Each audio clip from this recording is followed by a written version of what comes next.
Indian coffee ഹൗസിൽ പണ്ടൊക്കെ കിട്ടുന്ന ഒരു മുട്ട റോസ്റ്റ് ഉണ്ട്.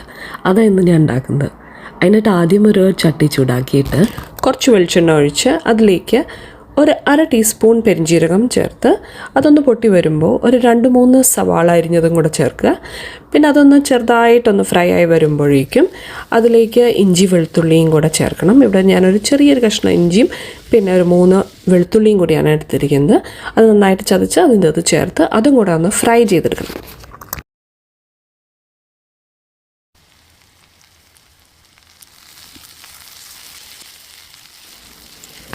ഇപ്പോൾ ഇത് ഒരുവിധം ഫ്രൈ ആയിട്ടുണ്ട്.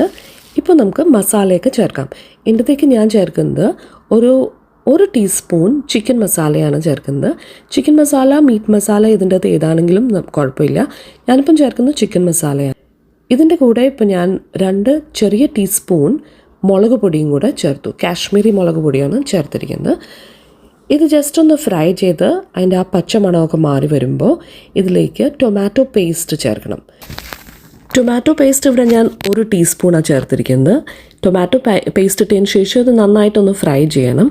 ടൊമാറ്റോ പേസ്റ്റ് ഇല്ലാന്നുണ്ടെങ്കിൽ ഒരു 1/2 ടൊമാറ്റോ എടുത്ത് അത് അരച്ച് വേണം ചേർക്കാനായിട്ട്. ഇതിലേക്ക് ചേർത്തിട്ടും നന്നായിട്ട് ഫ്രൈ ചെയ്തെടുക്കുക. അതിനുശേഷം ഞാനിവിടെ 1 കപ്പ് തേങ്ങാപ്പാൽ ഒഴിച്ചിട്ടുണ്ട്. ഒട്ടും കട്ടിയില്ലാത്ത തേങ്ങാപ്പാൽ വേണം ഒഴിക്കാനായിട്ട്. ഇതിൽ നന്നായിട്ട് വെള്ളം ചേർത്തിട്ട് 1 കപ്പ് തേങ്ങാപ്പാൽ ഒഴിച്ചാൽ മതിയാവും. ഇവിടെ 2ാം പാലാണ് ഞാൻ എടുത്തിരിക്കുന്നത്. ഇപ്പോൾ ഗ്രേവിയൊക്കെ തിളച്ച് തുടങ്ങി. അപ്പം പുഴുങ്ങിയ മുട്ടയും കൂടെ അതിൻ്റെ അകത്തേക്ക് ചേർക്കുക. ഇനി ഒരു 2-3 മിനിറ്റ് ഒരു ലോ ഹീറ്റിൽ അടച്ചു വയ്ക്കുക. അതിനുശേഷം തുറക്കുമ്പോൾ ഇതിലേക്ക് ചെറുതായിട്ട് എണ്ണയൊക്കെ ഒന്ന് പൊങ്ങി വന്നിട്ടുണ്ടാവും. കുറച്ച് കറിവേപ്പിലയും കൂടെ ഇട്ട് ഒന്ന് അടച്ചു വയ്ക്കുക. എന്നിട്ട് ഓഫ് ചെയ്ത് വയ്ക്കുക.